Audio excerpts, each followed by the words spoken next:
Hey everybody, Mike Iaconelli back out in the shop, and we've got a good one for you today.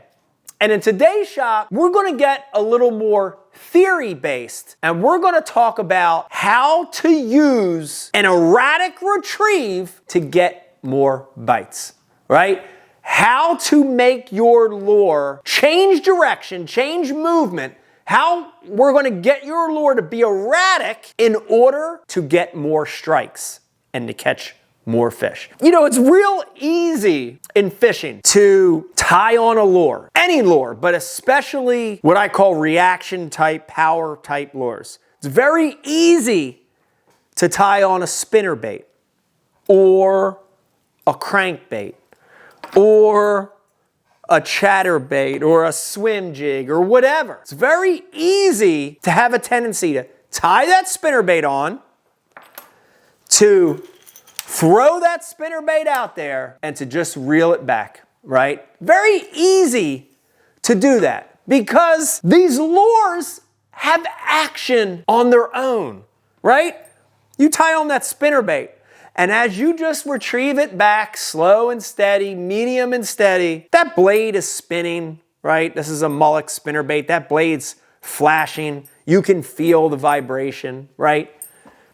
Same thing with a crankbait. Same thing with a chatterbait. You throw this crankbait out there and you just reel it back, and you can feel the wobble. You can feel the vibration. So it's very easy to get caught in that trap of throwing those lures out, throwing a lure out, and just reeling it back in. But over the years, you know, doing this a long time, I noticed that a majority of my bites, and really, this is shocking when I tell you this, 90% of the bites I get on these kind of lures happen not when the lures just come in slow and steady, medium and steady, fast and steady back, nice even kilter. 90% of the bites don't come when it's doing that. 90% of the bites come when that spinnerbait changes direction, it pulses, it pauses, it moves different. When there's some change in that retrieve, 90% of my bites come like that. Listen, same thing with a crankbait. 90% of the crankbait bites I get don't come as that bait's just reeling slow and medium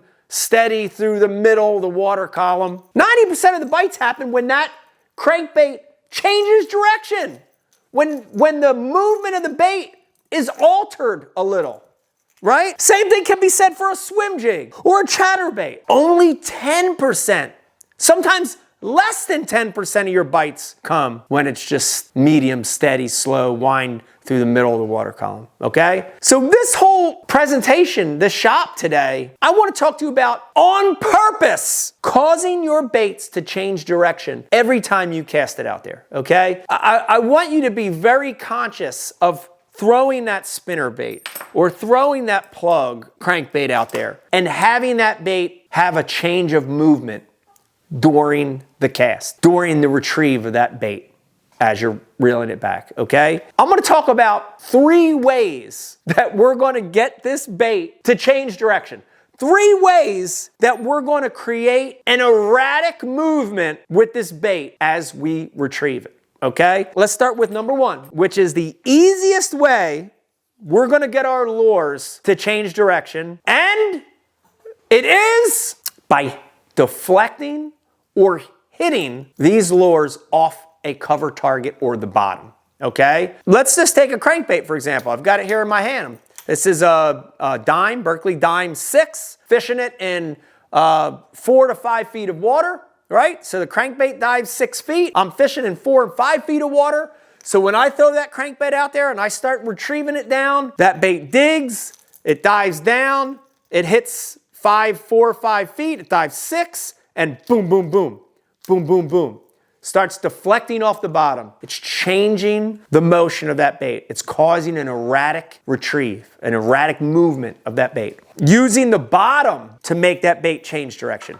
Using cover targets. We're spinnerbait fishing, and I see a stump out there, and I'm reeling that spinnerbait, and I purposely make this spinnerbait that's coming nice and slow and steady and no erratic nature. I purposely make it hit that stump, and when it hits, safety pin design. It's not going to get snagged. It hits the stump and boom, it deflects and turns. The blades stop for a second, then re-catch. When they do that, they flash, and boom, it resets and starts again. Using the bottom, using targets, using cover, purposely hitting our lures, purposely getting caught in the grass with the chatterbait, right? Throwing it into the grass with that chatterbait. Everything's slow and steady and normal. Gets caught in a piece of milfoil. The blade gets hung up. I rip the rod out. It moves different and catches again and moves. 90% of the time, the bites are going to happen when it changes direction, when it hits off a target. Okay, so number one, using the bait to hit stuff, to get that bait to become erratic. Number two is we're going to use our reel and our rod to impart erratic action on this bait when there's nothing to hit, okay? So now we're fishing a crankbait and we're fishing 10 foot of water for fish that are a couple feet off the bottom. There's no cover, there's no grass, there's no stumps. They're just on a nice slow taper and they're there because of the bait or they're there because of the current or whatever. I don't want to cast that crankbait to those fish. Have it reach its maximum diving depth, which is 6 feet, and then just go straight as an arrow. If there's nothing to hit, what can I do? And I'm going to use my reel and my rod movement to change the direction of that bait. We're going to be able to do the same thing with a chatterbait, with a swim jig, with a spinnerbait. The list goes on and on, okay? So my two favorite things to do are to throw in jerks and to throw in pauses to the bait, okay? Let's start with a pause since we're talking about a crankbait. I throw that crankbait out there. There's nothing to hit. I put my rod tip down. I'm reeling, I'm reeling, I'm reeling. All of a sudden, I stop.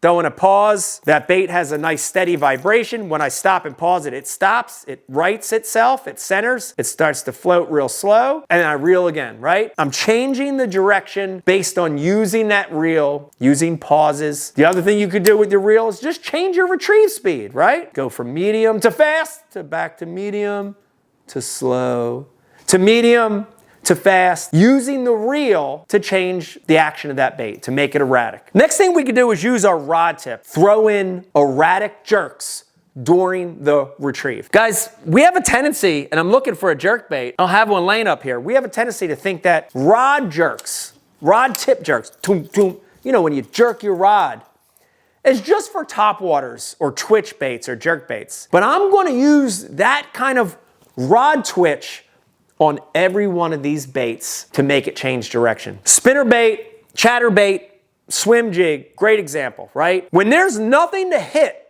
with that spinnerbait, if I'm coming across the flat and there's no cover and the fish aren't on the bottom, so I don't want to let it fall and hit the bottom. All I'm going to do with that is use rod jerks to make this slow, steady retrieve change. And when I jerk that spinnerbait, the blades flash and pop, it changes direction, and it catches again and goes steady.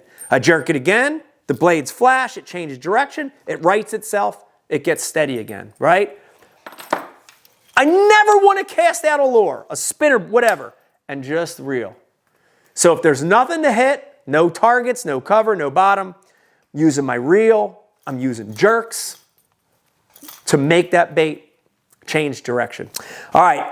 Last but not least, number three, the way that we're going to get these baits to have a change of movement during the retrieve is by using the angle of our rod. And I really want to talk about this one because this one is more subtle, but it's just as effective, right? Here we've got a chatterbait, got a little Berkley trailer on the back of that thing. And if I throw out there and if I keep my rod tip at 2 o'clock during the whole retrieve, and never move it, that bait's coming back straight as an arrow, okay? I don't want that. Only 10% of the time are bites coming when it's straight as an arrow. I want it changing direction. I'm gonna hit off cover, I'm gonna hit off the bottom, I'm gonna use my reel, I'm gonna throw jerks into it. But there are times when I want that bait subtly rising, falling, maybe popping to the side for a second and straighten it out. Those subtle little hunts of the bait. You hear that word a lot in crankbait fishing. You hear it a lot sometimes in chatterbait fishing.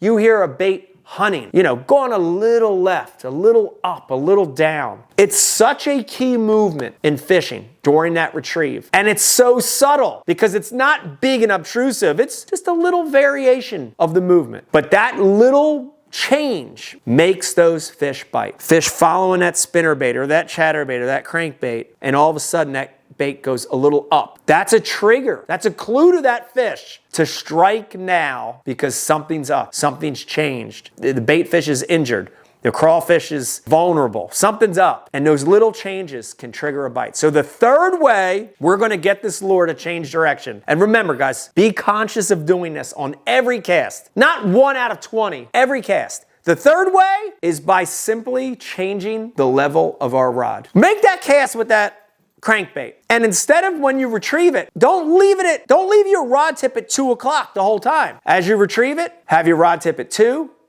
dip it down to 3. Bring it back up to 2.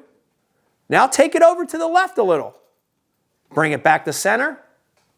Take it back down. Take it down to 4 o'clock. Bring it back to 2.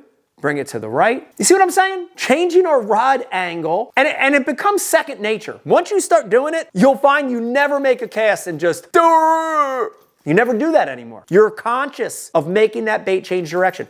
Simply just changing your rod tip, the way it sits, the way it's angled, can make that bait hunt a little, and you're going to get more bites. I hope you enjoyed this shot, man, talking about being conscious and creating erratic movement of your baits on every single cast. Soft plastics, hard baits, hybrid, whatever you're using, make that bait change direction on every cast. And when you do that, your bites go from here to here, right? 90% of the bites you're gonna get happen when that bait changes direction. I hope you like this shot video. If you like what you're watching, if you like what you're hearing, subscribe to the channel. Listen to me, man. We'll send you a notification every single week, new piece of content dropping on this channel.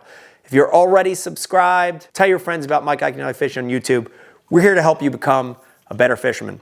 Make your baits erratic, and you're going to get more bites. Bye.